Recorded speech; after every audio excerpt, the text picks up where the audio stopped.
Singer KK की heart attack से बात करें या पहले सिद्धार्थ शुक्ला की, आखिर हट्ठे कट्ठे दिखने वाले, लगातार जिम करने वाले, अपने फिटनेस पे ध्यान देने वाले लोगों को हार्ट अटैक क्यों आ रहा है? जो लोग लगातार जिम करते हैं। डॉक्टरों की राय अलग अलग हो सकती है, लेकिन जिम ट्रेनर क्या सोचते हैं, हमारे साथ बात करने के लिए सुबीर मोहन जी हैं, जो कि पर्सनल जिम ट्रेनर है। सुबीर जी, पहली नजर में आपको क्या लगता है? आप तो बताएंगे अभी पूरा कि कैसे आपको सावधानियां बरतनी चाहिए जिम में, लेकिन पहली नजर में केके की डेथ में हार्ट अटैक से हुई है, क्या आपको लगता है? मुझे लगता है नीरज जी, सबसे पहली चीज जो हम जिम करते हैं, चाहे हम कार्डियो करें, चाहे हम स्ट्रेंथ ट्रेनिंग करें, वेट ट्रेनिंग करें, किसी भी तरीके एक्सरसाइज में सबसे पहली चीज है, पैरामाउंट इंपॉर्टेंस है ब्रीदिंग का। जो लोग ब्रीदिंग करना भूल जाते हैं, ज्यादातर गेम्स पे, स्पेशली जो हाई इंटेंसिटी रैप्स होते हैं, जो अब आखिरी रैप करते हैं 14-15 रैप्स के, उसमें हमारी सारी कंसंट्रेशन चली जाती है उस पेन पे, जब मसल गेन कर रहा होता है, तब हम बिल्कुल नेग्लेक्ट कर देते हैं ब्रीदिंग को, और उस टाइम ब्रीदिंग सबसे ज्यादा इंपॉर्टेंट होता है। वो सीधा जो टोल है हमारे हार्ट पे आता है। एज रिजल्ट मुझे लगता है, जहां तक मुझे लगता है, क्योंकि के साथ यही हुआ है, सिद्धार्थ शुक्ला के साथ हुआ है, देखने में बहुत फिट लगते थे वो, लेकिन पीछे से क्या जा रहा है, कौन उनके ट्रेनर हैं, कैसे हैं, ये तो इंडिविजुअल को अपने ऊपर ध्यान देना पड़ेगा। बिल्कुल ध्यान देना होगा। तो ट्रेडमिल की बात करें या जो एक्सरसाइज आप ये डंबल की बात करें, आप बताएंगे कि ये लोग जो ये कॉमन एक्सरसाइज है, जो भी जिम में जाता है करता है, किस तरह से करना चाहिए, आप बताइए। हम डंबल लेते हैं, 9 kg डंबल है ये।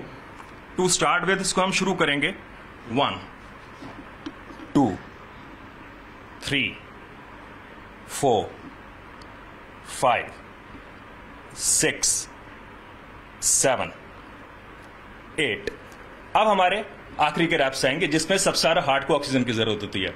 अब यंगस्टर्स क्या करते हैं, 9 10 11।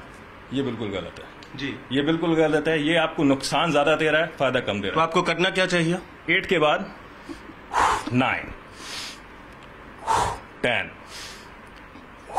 11 12। ये आपका पर्पस भी सर्व कर रहा है जी। ये आपकी मसल भी गेन कर रहा है, और यही प्रॉपर टेक्निक है जो आपको फायदा देगी। और अगर बात करें ट्रेडमिल की या पुशअप की बात करें, क्योंकि पुशअप भी लोग करते हैं आमतौर पे, ट्रेडमिल करते हैं, तो उनमें क्या सावधानियां बरतनी चाहिए? मैं बताता हूं आपको।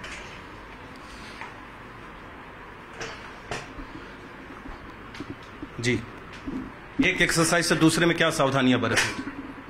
ट्रेडमिल हम करते हैं जी,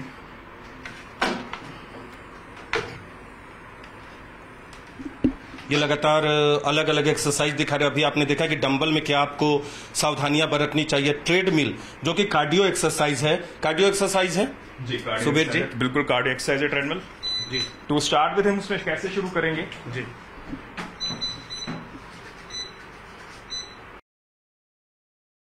वो स्टार्ट होती है स्लो रनिंग से, जिसमें हमारा पूरा पैर यूज होता है।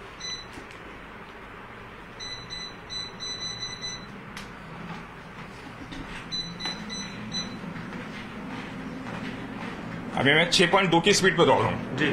इसमें जो मेरा पैर है जी, ये पूरा ट्रेडमिल पे आ रहा है जी, पूरा ट्रेडमिल पे आ रहा है। लेकिन जब इसको मैं ऊपर लेके जाऊंगा जी, करीब 8 के आसपास, तो मेरा जो आगे वाला फुट है वो ज्यादा यूज होगा, ओके, एड़ी कम यूज होगी। ओके। और यही जब मैं 12 पे आऊंगा, जब स्प्रिंट आता है जैसे 12 पे, जी, तो मेरी एड़ी बिल्कुल यूज नहीं होगी। यानी आप देख लीजिए, अगर आपकी रफ्तार के हिसाब से आपको अपने पैर का भी इस्तेमाल करना है। सुबीर लगातार बता रहे हैं कि आपको अगर ट्रेडमिल पे, हालांकि कार्डियो एक्सरसाइज है, हार्ट के लिए है, अगर आप ट्रेडमिल पे दौड़ रहे हैं तो जो आप किलोमीटर फिक्स करते हैं पर घंटे का, उसके हिसाब से भी आपको अपने पैर का इस्तेमाल करना पड़ता है। आगे वाले फुट का ज्यादा वेट है, जैसे जैसे स्पीड बढ़ेगा आगे आगे फुट का इस्तेमाल ज्यादा होगा, और पैर का जो फ्लो है पीछे ज्यादा जाएगा, आगे कम जाएगा जी। जितने अच्छे स्प्रिंटर है उनका पीछे का मूवमेंट ज्यादा होता है। तो इस तरह के एक्सरसाइज में, जो कि कार्डियो एक्सरसाइज है, क्या सावधानी बरतनी चाहिए? ब्रीदिंग बहुत इंपॉर्टेंस है, जैसे मैंने बताया, चाहे कार्डियो हो, चाहे स्ट्रेंथ ट्रेनिंग हो, चाहे बॉडी बिल्डिंग हो, जैसे भी फिटनेस आप कर रहे हैं, आपके लिए ब्रीदिंग बहुत इंपॉर्टेंट है। ठीक है, ये दोनों एक्सरसाइज मैंने देखा है सुबीर जी, जो भी जिम में जाते हैं, हम भी जब जाते हैं तो कई लोगों को देखा है कि कार्डियो की बात करें, ट्रेडमिल की बात करें, डंबल की बात करें, वो लगातार करते हैं वो लोग।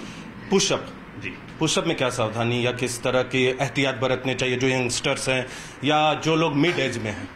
पुशअप जो है डिपेंड करता है हाथ की स्ट्रेंथ पे, आप कितना नीचे जा सकते हैं, कैसे हैं।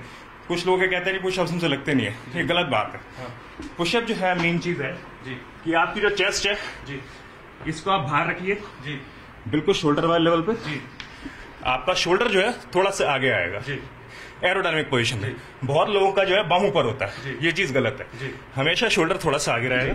अब ये डिपेंड करता है आपकी हाथ की इंटेंसिटी पे आप कितना जा रहे हैं। आप इतना भी जा रहे हैं, ये भी ठीक है, ये भी ठीक है, ये भी ठीक है। आपका पोस्चर सही रहना चाहिए। जब हाथ की स्ट्रेंथ बढ़ेगी तो आप अपने आप नीचे जाना शुरू हो जाएंगे। 2 3 4 5 यही चीज है। आप शुरुआत से ही नीचे मत जाइए। तो होगा कि हाथ की स्ट्रेंथ होती नहीं है, 3 या 4 रैप्स लगे, उसके बाद आप छोड़ देते हैं।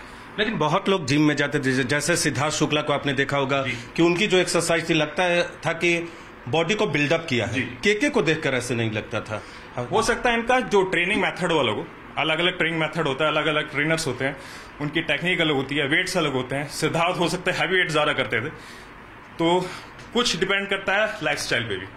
जब आप हेल्दी लाइफस्टाइल कर रहे होते हो तो आपको बिल्कुल बूज, स्मोक वगैरह सब कुछ जो है ये आपको खत्म कर देने होता है अपनी लाइफ से, ये चीज है।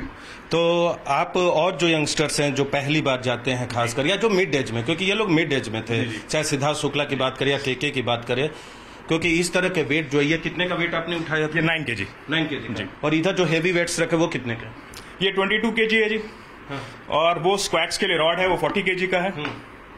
तो आप ये बताइए कि ये लोग बड़े पर्सनालिटी हैं, ये लोग जहाँ जाते हैं वहाँ के जिम ट्रेनर भी बहुत स्मार्ट होते होंगे, लेकिन क्या कई बार ऐसा होता है कि जिम ट्रेनर के हिदायत के बाद, उनके इंस्ट्रक्शंस के बाद भी आपको लगता है कि कई बार आप जोश में बहुत जितना उठाना ना हो उससे ज्यादा उठा लिया, जितना करना ना हो उतना कर लिया? Because what is going inside your body वो ट्रेनर नहीं जानता।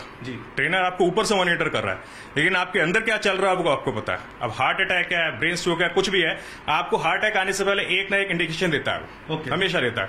कभी हार्ट अटैक एकदम नहीं आता, वो आपको एक बार इंडिकेशन देगा आने से पहले, वो आपको समझना पड़ेगा। वो ज्यादा तो नेग्लेक्ट करते हैं कि भाई चेस्ट कंजेशन है, ये एसिडिटी हो सकती है, डिहाइड्रेशन हो सकता है। तो ये चीज बहुत जरूरी है, क्योंकि फिटनेस और बॉडी बिल्डिंग भी is form of art only. यानी आप डेली जिम कर रहे हैं, डेली फिटनेस पे ध्यान दे रहे हैं, उसका इम्पैक्ट बाद में भी हो सकता है। बिल्कुल बिल्कुल हो सकता है, बाद में भी हो सकता है। अगर आपको प्रॉपर ऑक्सीजन नहीं मिलेगा तो आपको जो हार्ट है वही कोलैप्स करेगा। यही है। तो सुदीप मोहन थे हमारे साथ, बेंच पर बैठकर इन्होंने बताया कि कैसे आपको बाइसेप्स के लिए जो डंबल है उसका इस्तेमाल करना है। अगर आप कार्डियो करते, ट्रेडमिल पे दौड़ते हैं, तो उसके लिए स्पीड के मुताबिक आपको अपने पैर का इस्तेमाल करना है। और इसके अलावा जो भी आप पुशअप करते हैं, खासकर जो मिड एज में है, आपको हर तरह की सावधानियां बरतनी होगी, क्योंकि अगर आप सावधानी बरतेंगे तभी पूरी तरह से फिट रहेंगे। क्या सुदीप जी? बिल्कुल जी। हमसे बातचीत करने के लिए धन्यवाद। कैमरा पर्सन अनिल सूद के साथ नीरज कुमार, न्यूज 18 इंडिया, दिल्ली।